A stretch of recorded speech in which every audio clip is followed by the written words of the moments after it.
First Commonwealth Bank, it's WCCS, AM 1160 and FM 101.1. So, the Indiana Area Collaborative Team, do I have that right, Robin? You do. I do. The Indiana Area Collaborative Team is made up of people from practically any entity that you can think of that is concerned about the security of folks around the Indiana area and making sure that everybody is safe. Robin Gorman is here on their behalf today. Good morning. Good morning. It's good to have you with us here today. Thank you. IAct was formed a couple of years ago after some unfortunate incidents and has been really getting out in front of the entire problem of disturbances and unruly gatherings since that time, looking for solutions, offering answers that will help people to get through what can be a difficult time. And, of course, we've got IUP Homecoming coming up next week. That means an influx of all kinds of people into town. And there's the potential for those types of gatherings, and we want to make sure everybody gets through them safely. Wow, Todd, you said it better than I could even think about saying then it. Then we're done. Let's leave. Well, I was going to say, all done. This is a little bit difficult for me to talk about, not because it's not a great thing and I enjoy the work, but because I am talking on behalf of so many other entities. Mm-hmm. And often I will get questioned about who is IAct. And IAct is really, like you said, a bunch of great people and leaders in our community that really have the authority. So when you talk about White Township, Indiana Borough, IUP, and the county commissioners representing our entire county, who come together with authority that can actually assess our county, look at resources and deploy them if necessary, pull people together to prepare for our safety all the time. Mm-hmm. And I really loved how you put this, because we did come together because of an incident. But since then, in all of the work we've been doing together in collaboration and communication, we've really moved to a sense of what we're calling building a sense of community, because we do all of this year-round. We are communicating year-round. We are always at work behind the scenes when people don't see it. Annually, all year long, and it isn't just before events. Yeah. We've become a little bit more sophisticated around certain times of the year because we've learned that we have to. But it doesn't mean that we're not doing this all the time, and that's what we really want our community to rally around. Mm-hmm. IAct has, as you said, as one of its foundations, the fact that you have the authority to move quickly. Mm-hmm. Fluidly, when situations come up with a gathering here or one over there, or one on this end of town or somewhere else, the ability to move responders back and forth and address whatever comes up is extremely important. I think one of the most important aspects of it all, though, is that people are very, very watchful of what's going on around them.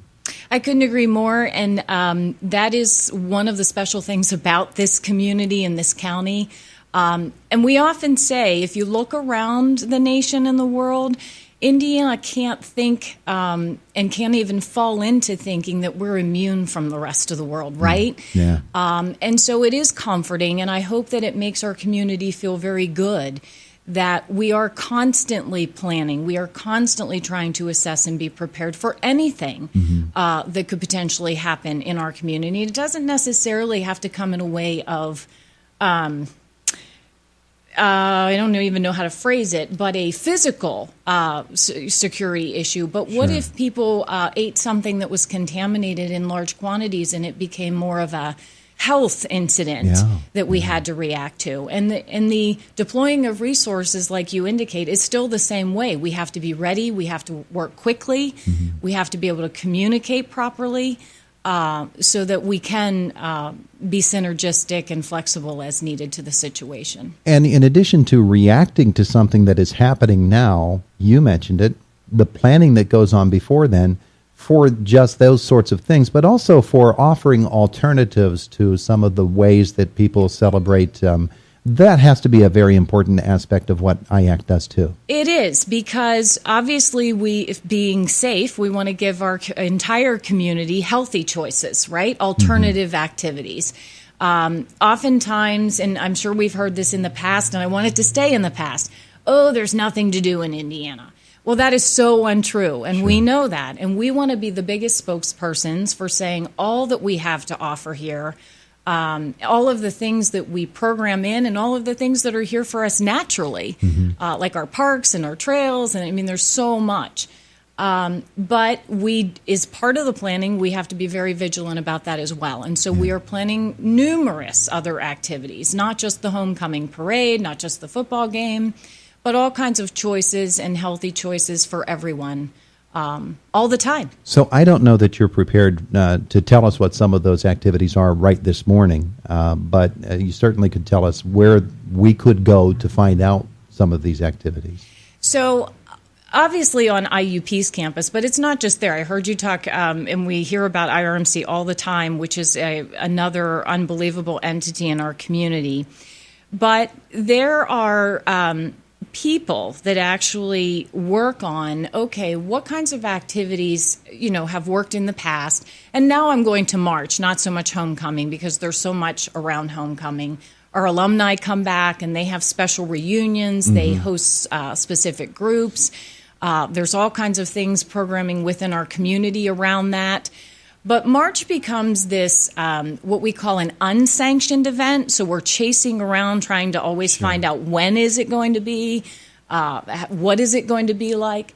And so we have, once we've detected or caught on to when the date might be, we start to talk about what kinds of activities can we, have that would be appealing to a young crowd as well as an older crowd. How do we draw people to these kinds of activities so that they have alternatives? The other thing is do you embrace the activity that they want to do, which is come here and have a big party? Sure.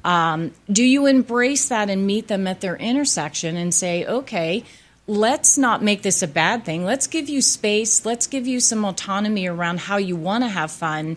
Get behind it so people can see how to do that responsibly and respectfully, so that it's not so much a rebellion kind of thing and watch us, fight you, so to speak. Yeah. A lot of it that concerns people the most is this is my neighborhood that I've grown up in and I've lived here for the last 50, 60, 70 years.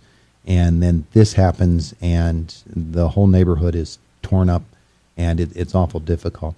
One of the things I think folks have begun to understand is that IUP has a tremendous force of young folks who, after they have these events, are out there the very next morning cleaning up the streets, and I don't want to say make amends for what happened the night before, but certainly try to make the situation better. Yeah, and again, it's the right thing to do. I'm not sure it's a good behavior to say, oh, well, this makes up for everything else. Because it's funny when I look at you when you say that, I can hear direct people who have had experiences very negatively, in some cases afraid, in some cases just disappointed and upset with what is going on in their community. And I empathize. I really, really feel the pain of these folks. But again, it's going to take all of us to get around this. It's not against the law, so to speak, for people to gather and start out having a good time. And as we have tried to get our hands around this, we recognized at first that it was our very students who were saying, it's not my fault. I don't know how this happened. And what happened is social media came into play. And so these kids, or not kids all the time, sometimes it's adults, they start out having a party, a very respectful party. Maybe it's 4, 6, 8 people, come over, let's have, dinner. And all of a sudden, they find like there's 14 more people, and all of a sudden there's another 50 people at their door, and someone has been texting saying, hey, party at certain, address. And this has become part of the solution or the problem solving. And what do we do about this? Our landlords association has been tremendous. But I hate to pick out any one entity because, our business community and community relations team, our emergency management operations, along with our law enforcement. They're all tremendous, and we all recognize it isn't just about the enforcement side. There has to be some proactive alternative activity and community building as well. Robin Gorman is with us. IAct is preparing for next week, the IUP Homecoming weekend, and for, of course, other events that are off in the future. And you mentioned this particular facet of IAct and another committee. Structurally, IAct has come up with a number of different entities that are going to handle different aspects of what IAct is all about. Law enforcement is just one part of it.